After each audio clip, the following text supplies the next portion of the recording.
Mizzah, it's the show about Mizzah Tee. It's the show about Mizzah Tee. Hey there, fools. Big T here, and I'm back with another video. And this video is what I would like to call my Wii U to Switch ports mic drop. You guys know over the years, since we've been getting Wii U ports to the Switch, I haven't been exactly happy about that for the most part. And it's not just the fact that we're getting ports of games we just bought on Wii U. That's not the only reason, because I know a lot of people obviously did not pick up a Wii U. It's because I feel like these games have been overly priced. And so this subject actually came up based on a recent video I did where I kind of talked about Pokemon and how I felt like it was, not up to par for me to buy into a new Pokemon game at this point, because I felt like it hadn't evolved enough. And it was just a quick little thing in a video that was much bigger than that. But somebody felt they needed to pounce on that. So they addressed my stance on Pokemon. So this is exactly what this person said. I'm not going to say their name, but this is what they said. Your stance on Pokemon is kind of bullshit, since you paid $60 for a battle mode of a game you already had. Haven't played Pikmin since the first one, so not simping here. I guess he was, I guess he added in that last part to let me know that he wasn't like a Pokemon defender or something. Just coming to get me on that, but people will say that just to kind of throw you off from that scent. But anyway, that's fine. So I felt, oh, this is the perfect opportunity for me to address once and for all one of my my biggest issue with Wii U ports to the Switch. And I could talk about how it kind of takes a little something away from the previous console. And I feel like it does in some ways, not in anything overly egregious or anything. Or I could talk about, the value and why these games are coming out sometimes more than what they cost when they came out on the Wii U, like Donkey Kong Country Tropical Freeze to be precise. The game launched at $50 on Wii U, and it subsequently got put on the bestsellers list, so it dropped down to $20, and there it sat. And then when they released the Switch version, it was $10 more. It was $60 for that port, having done pretty much almost nothing to it other than add an easy mode. And I'm wondering, why was it $10 more on Switch? It wasn't like it was a huge cart or anything like that. And if it was, that's a cost that Nintendo has to eat themselves. They don't push that onto us because they're the first party, they're the company. So the cart for them is not as expensive as it is for like a third party company. So any costs incurred because of the cart size should be on them. So I'm just trying to figure out. Oh, and by the way, they snatched it off of the Wii U eShop once they released the Switch version. They took that $20 Wii U version down, and that is super shady.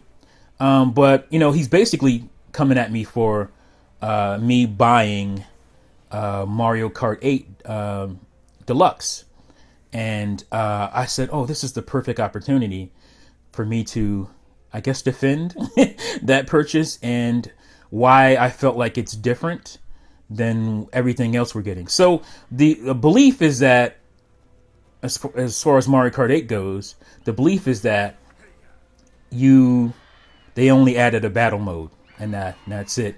And that's not good enough to warrant, the cost. Or here you are okay with that, but you're getting on Mario Kart 8. So I think a lot of people think that was it, And so when I went out, that's the only, at this point, still the only Wii U port that I bought or rebought, I should say. It's the only game that I bought that was a Wii U game, and there is a reason for that. And I'm going to get into it now. This is probably the biggest, like I said, the biggest reason I don't like Switch ports or Wii U ports of Switch games. And it's the value. It's the markup that Nintendo's been putting on these games. So as far as Mario Kart 8 goes, my purchase of Mario Kart 8 Deluxe, yes, it was something that I was really wanting in Mario Kart 8 was the battle mode, a proper battle mode, not that cheap kind of, oh, just run around regular tracks in battle kind of crap that they gave us for the original Mario Kart 8. A proper battle mode with, battle mode specific levels or tracks and all that. So again, a lot of people just think, oh, that was it, battle mode, boop, there you go. But let me go over why I felt the value was there. Now, $60 maybe still a little steep, maybe $50 would have made more sense, but I actually got the game for $48 because of discounts that I had from, what was it, Walmart? Did I buy it from Walmart? I think it was Walmart. It was either Walmart or GameStop. I'm not sure which one. It was a couple years ago now, almost 3 years ago. So I can't remember, but I know I didn't pay $60. It was under 50. It was like 48 some change or something like that. So that's what I said in response to this person. This is my response. And this is the reason why I felt like Mario Kart 8 is more acceptable, way more acceptable, to buy again than pretty much all these other Wii U to Switch ports. So my response goes as follows. I actually paid $48 out of pocket, but let's just say, for sake of argument, I paid $60. Mario Kart 8 Deluxe actually added a full-fledged online multiplayer battle mode, as well as offline multiplayer battle mode, with exclusive maps and all new modes, which is unquantifiable hours of gameplay added. 8-player local multiplayer, as I said. Ability to change carts while waiting in an online lobby. 1080p with locked 60 frame per second upgrade. It was 720p on Wii U, and it's 1080p on Switch, if you're docked, obviously. Dual item capacity upgrade. We went to an extra item. People forget that. We actually got an extra item, which is something they take away from previous Mario Kart, but they brought it back. So, that did take work. Smart steering, super drift, new items including Boo and Feather, new characters, King Boo, Dry Bones, Bowser Jr., Inkling Boy, and Inkling Girl, new costumes for those characters, new carts, Splat Buggy, Koopa Clown, Ink Striker, Super Glider, all the DLC, obviously, from the previous version, tweaked character animations, improved progression and vehicle stats to an already great game. Pokemon took things away, like 250 Pokemon, reusing animations from 3DS versions, N64 to GameCube texture work, laughable battle animations, and character models. So that was my response. And I think a lot of people, even a lot of you guys probably listening to this, didn't realize or don't remember that that's all the stuff that they put in Mario Kart 8 Deluxe. It is truly deluxe. And so, where I think $60 maybe still a little steep, maybe $50, but I could deal with it being $60. Again, I didn't pay that much, but still, that's what they were asking for. And I basically accepted it. So, you get all that stuff. All that extra stuff I just mentioned. It wasn't just battle mode online. Which is still great. Obviously, like I said, it's unquantifiable new hours added to the game. But you got all that extra stuff. And that's why I said, you know what? I'm going to go ahead and pull the trigger. Even with this battle mode, online battle mode, there's all this other stuff. This game, to me, is justifiable at this point. So, and that's what you're not getting in most of these 90% of these other Wii U to Switch ports. You're not getting that kind of value. You're getting straight ports, and they're asking for $60 2, 3, 4 years later for the same game. And that's bogus. And now we have upcoming, Xenoblade Chronicles Definitive Edition, which is a remaster of a game that came out in 2011 in limited quantities. That has already been re-released on the 3DS.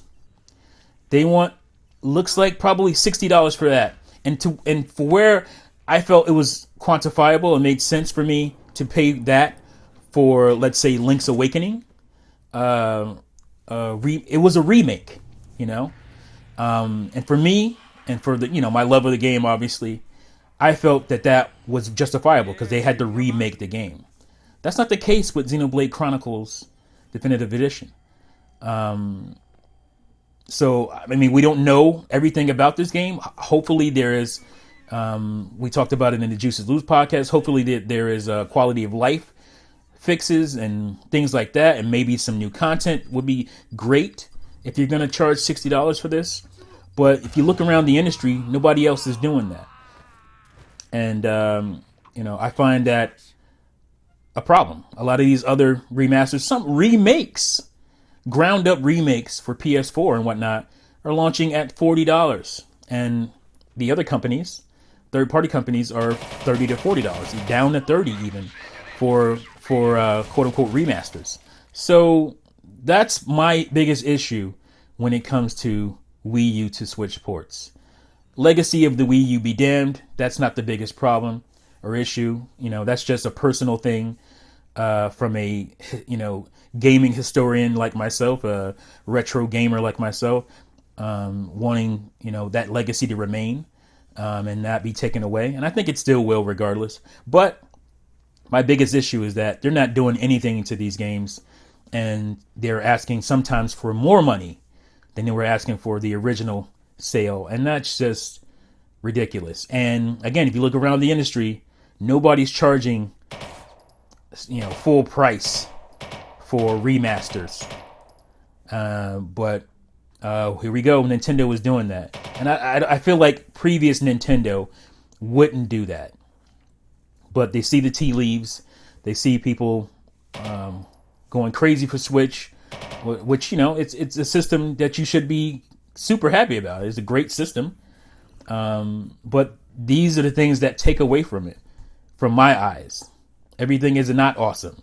So there you have it. That's my mic drop when it comes to Wii U to Switch ports. Obviously, you can say other things like, it takes away from, remastering something from GameCube. That would be more exciting, wouldn't it? Wouldn't it be more exciting to get like a remastered version of Sluggers or Strikers or something like that? In 1080p HD on, 16:9 on Switch than it is to get a game. I know most of you hardcore gamers, hardcore Nintendo fans have already bought. Wouldn't that be more exciting to get Super Mario Sunshine? I always make fun of the game. I have my issues with Super Mario Sunshine, but wouldn't that be more exciting if they went back to that instead of wasting, what I feel like is wasting time and effort on porting games that we just got? That is a resource they're taking away, where they could, bring these things that a lot of fans, it would go a long way with the fans, So yeah, that's my take on it.